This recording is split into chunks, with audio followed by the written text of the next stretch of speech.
We now have AI connecting into our systems. We also have AI agents logging into these systems and doing work for us. These are tremendous tools, but where does it leave business privacy and data security? How does IT and corporate security operations adjust to this reality and protect our data? And can they with AI's rapid progress? Let's accelerate your business.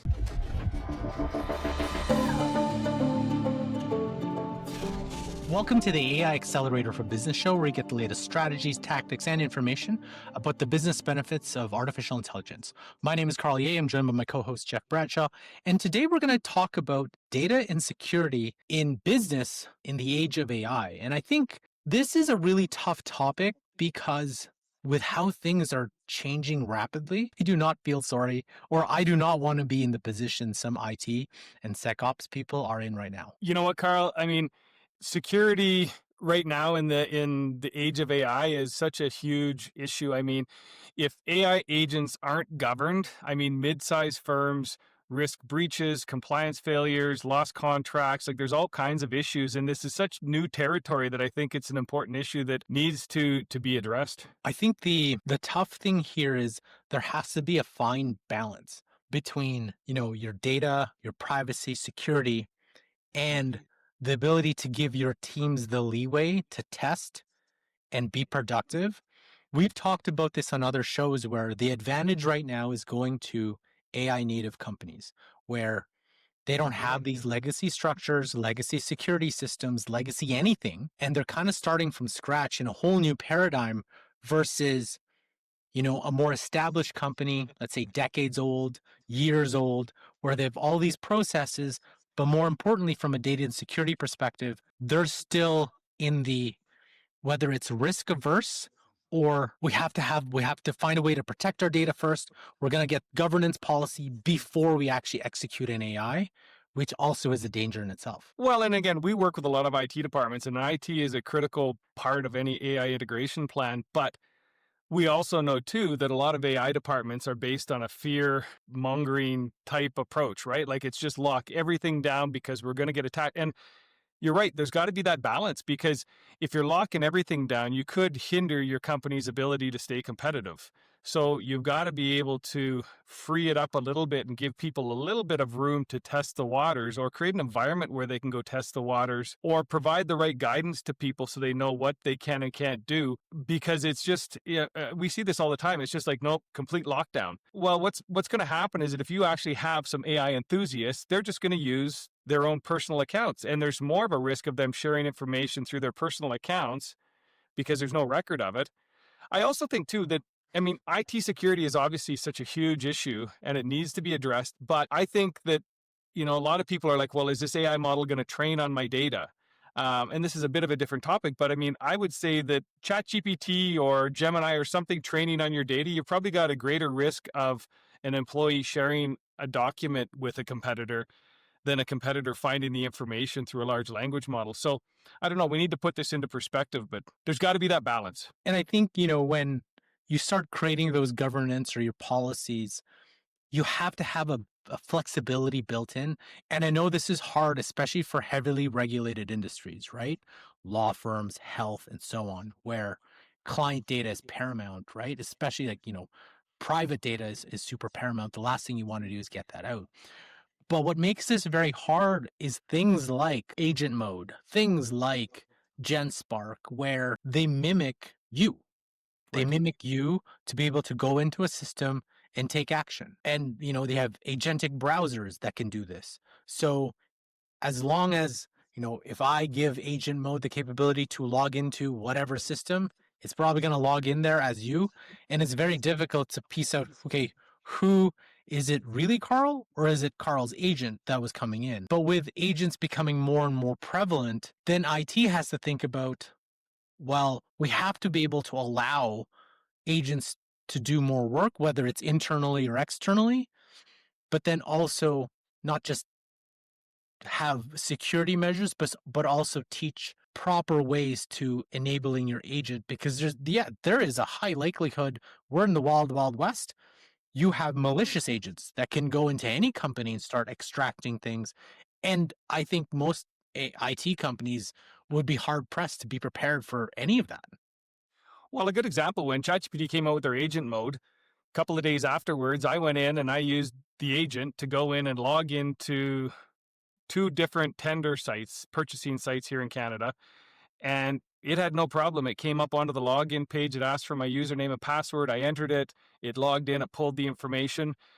I have no idea where my username and password that I entered into this agent is stored and who has access to it. Fortunately, I changed the password on both of them, but then I tried it with a skip the dishes order. I was going to order Tim Hortons coffee and it got caught up in the caption. It wouldn't actually let me go through because of the captcha. So Mhm. it's there. But again, if you think about it from a corporate standpoint, there's probably going to be a lot of corporate intranet sites that maybe don't have that level of security. If I can get into Merck's and pull out RFPs, there's probably a good chance there's lots of corporate sites that an agent could log into if somebody gets in the wrong hands. And don't get me even started on, the stuff that I'm doing with Claude Code, Cursor, where, you can give it full control of your desktop, which means also full control of any cloud applications and any software that's your folders that are connected by the cloud, because I can just go Claude Code connected directly to certain folders and I'll be like, yeah, I want you to move this, analyze this, extract this, do this. And I don't know if IT is even aware of Claude Code's capabilities, because I guarantee more than 50%, they're like, I've never seen that before. I don't even know what that will do. And have you protected your computer from most employees will never ever use their terminal. Well, and I think what we're seeing with a lot of the clients that we deal with is the IT department is kind of being forced to go down the AI route. But there, we also know that most IT departments are slammed. There's no shortage of work as it stands. And so what their default is, well, we're using Microsoft, so let's give people access to Microsoft Copilot because it's more secure. But is it more secure, right? And again, I don't know. There's a big question mark out there that needs to be addressed, and you got to have all of these groups coming together. I compare it to 25 years ago. We started a streaming company, and we went to a conference, and we were providing streaming media. This is back in 1999 when we were still using dial-up modems, which most people don't even remember. And we went to this conference. We said to the bandwidth guy, we said, we need more bandwidth so that we can share more audio and video files. Like, we need bigger pipelines. He says, well, we need more demand and more content to share so that we can justify providing bigger pipelines. So it's kind of Yeah. like a give and take. And I think that's the thing, is that you need the advancement of AI, but you also need the IT departments to come along with it and give that access. Otherwise, you get at a bit of a stalemate. And how are IT professionals supposed to, protect the company, do their jobs, but also at the same time, because I think they're put in a very difficult spot, right? You have a job to, provide information technology across the organization, make sure it works well, troubleshoot. But at the same time, there's this big, big looming thing of AI injecting itself into every person's workflow. And while most of the people in your organization, we talked about this, aren't using AI to its full capability, you still have to be aware of these capabilities and to protect your organization. But also on the flip side, prepare your organization to be able to leverage it and use it in a safe, responsible manner on top of all the other stuff that you're doing with your job. So it's a very difficult process, and we know that the AI program itself is usually passed on to IT just because there's not really anywhere else to put that thing. Well, no, and I think IT professionals are kind of damned if you do, damned if you don't, because you get pressure from executives to say, hey, we need access to these tools. And then when shit hits the fan and things go wrong, the fingers pointed at IT saying, well, why didn't you protect us? Well, it's like, well, what do you want? I'm trying to give you the flexibility to use these tools, but you also want me to, it's all on my shoulders to protect the organization. That's why I think it's important for us. I mean, whenever we get involved in groups, we're always encouraging them, say, let us work with your IT team, but we need IT teams that are also open to ideas, because we can work with IT teams to say, okay, what are some safe tests that we can do that aren't going to hinder the organization's data, but still allow us to do some tests to see where there's some improvements, and then come to a solution together as to where you can safely integrate, the new AI technology. Part of the appeal of Microsoft Copilot is it's less of a headache for IT professionals, right? Sure, you have all the stuff in terms of Azure and people who want to build on it, but you kind of know the devil that you know. Like you kind of know the platform, and you generally believe, hey, you know, Microsoft Copilot's safe, and this is probably how we want to roll it out. But you know, there's that friction when Copilot doesn't meet the goals or the wants of your employees, who then, hey, if you're gonna go Microsoft, I'm just gonna use my own thing, and you won't ever know that I'm using it, but it makes me more efficient because I'm being told to be more efficient, so I'm gonna use my thing and barely use yours. And that's a tough thing. That's a tough spot to be put in, because it's like, hey, I have to learn about X product. I have to know the security. I can barely keep up with an agent mode. I can barely keep up with a Claude code that can do this. You know, we talked about this. You know, we in that Calgary police training session, the IT guy was there, and he's like, "Yeah, don't connect it to that." And you're telling me it's like, yeah, well, like, you know, constables are always using ChatGPT to help them with their work, and it's not sanctioned by, you know, the department or the service.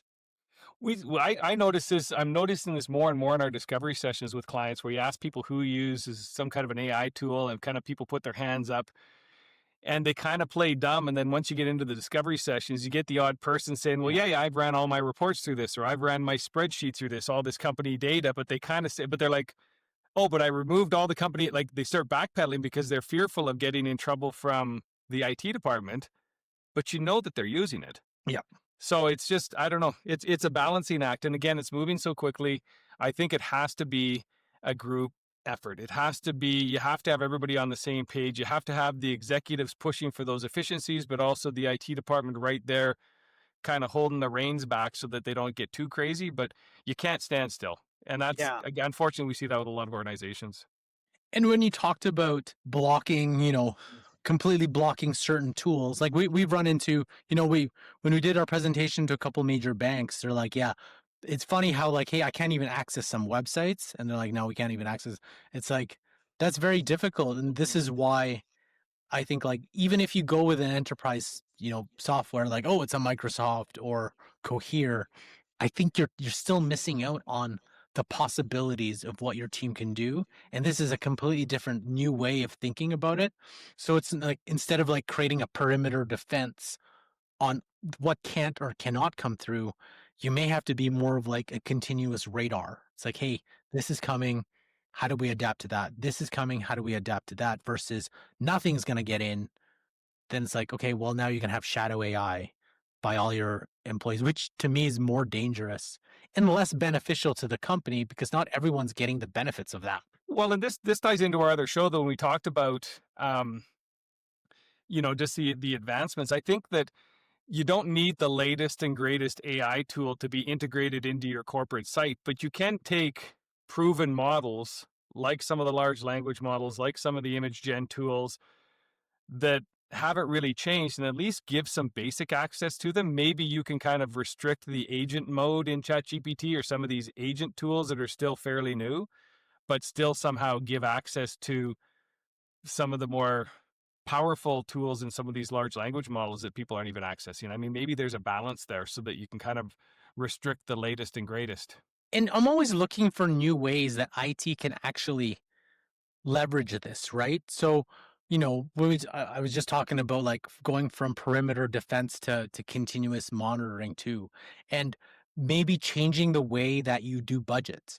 Because I Right. know it's always a pain. It's like, we have this long RFP process. We have this annual budgeting. It's like, hey, maybe for AI, your budget is more flex. Or from an RFP perspective, you have to shorten it because the tools change on a regular basis. And while I know sometimes this is why an ERP system, right, is always like, oh, we got to get an ERP system because it can do everything. It's like, well, no, but we hear horror stories of ERP systems all the time. Um, oh, we tried to implement this, it didn't work. Or it just doesn't meet what we need, or our ERP is only 20% Yeah. of what we use it for. And then we're paying like how many hundreds of thousands of dollars a year for only using 20% of the thing. So I think you can't take that approach here, because we've seen this. X companies like, oh, we're paying $50,000 for this AI tool. It's like, oh, what does it do? Oh, it literally does what a custom GPT can do. that For you 20 don't bucks a have. month. Yeah, for 20 bucks a month. Oh no, but no, it's more secure. It's like, is it? Right. Because if you want it secure, you can build your stuff on premise, but still not have to pay $50,000 a month, Yeah. and those kind of things. So I think it's that kind of thinking, and I know it's hard too. So, in your opinion, like, what's kind of one thing that IT pros or IT departments should think about when looking at AI adoption from more of a new progressive type perspective?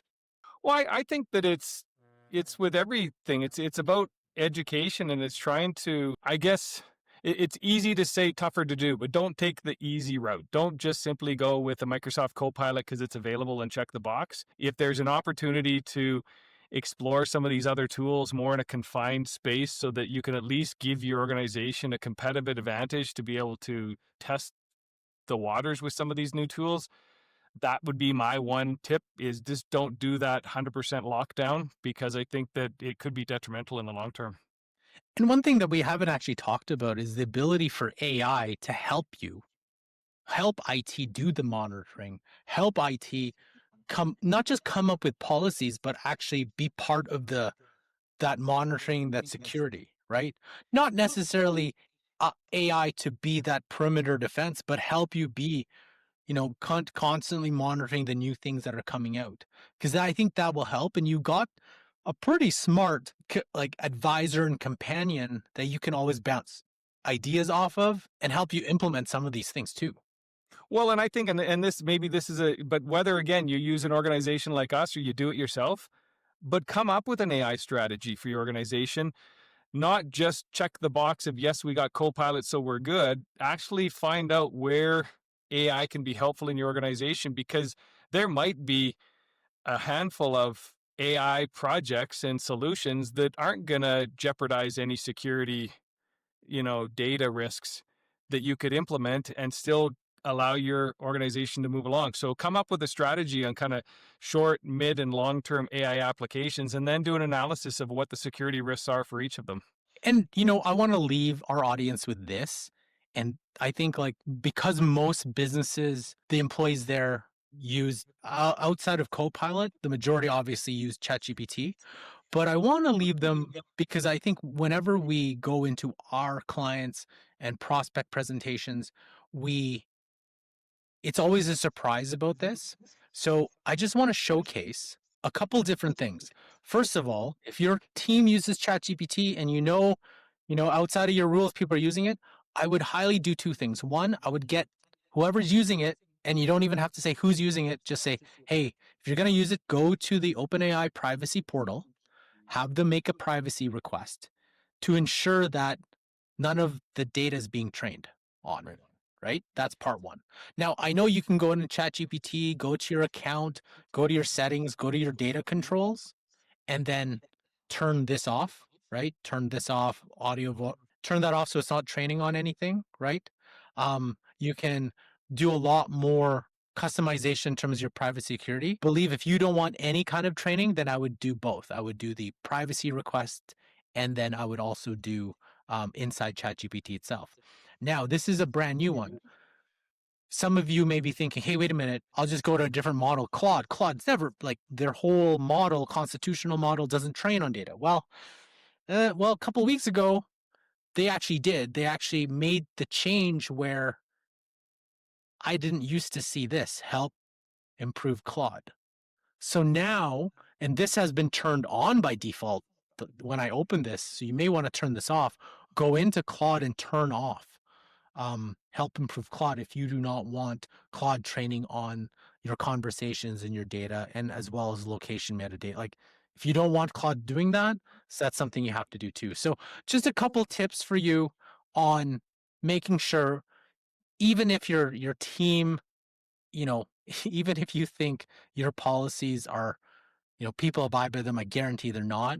At the very least, give them an understanding of, hey, what they can do to protect your company and also protect themselves. So, just a couple of questions for our audience here is, how are you currently tracking agent, if any, AI agents across your systems, accessing your systems?